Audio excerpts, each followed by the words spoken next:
Great. Gentlelady's time has expired, and the chair recognizes the gentlelady from South Dakota, Ms. Herseth Sandlin.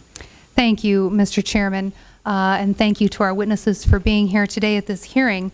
Yesterday, as we know, light sweet crude for May delivery was trading above $101 per barrel on the New York Mercantile Exchange.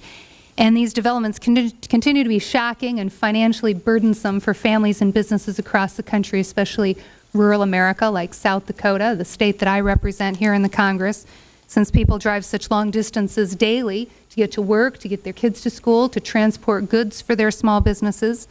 The average price for a barrel of oil in January of 2002, about 6 years ago, was less than $20 a barrel.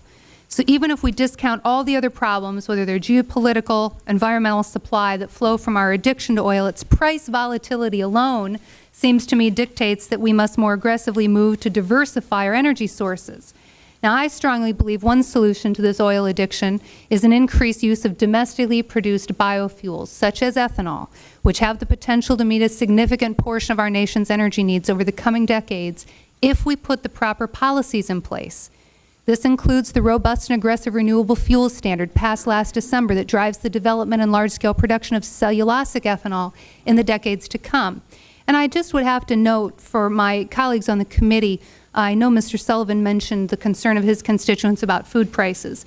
It has been shown that it has been energy prices associated with the processing and the transport of food far more than the cost of the commodities such as corn and wheat that are substantially driving up costs of food. And perhaps what we should evaluate, Mr. Chairman, and that's some of what we've been trying to do and some of what we've proposed in energy policies that have passed the House as it relates to reevaluating some of the policies we put in place years ago, including in 2005, but before that.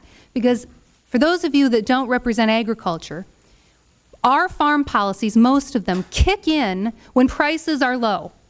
So we save taxpayers money when we're not paying loan deficiency payments or countercyclical payments when the price of corn is where it's been, over $4 a bushel, the price of wheat, price of soybeans with what they've been. And so we need to look at doing the same thing when it looks like other commodities prices are so volatile and going up, to reevaluate how we spend taxpayer dollars when prices are high and when they're low. And we'll look forward to getting your thoughts on that, as well as your thoughts on biofuels distribution and production across the country. Thank you, Mr. Chairman. Great. Gentlelady's time.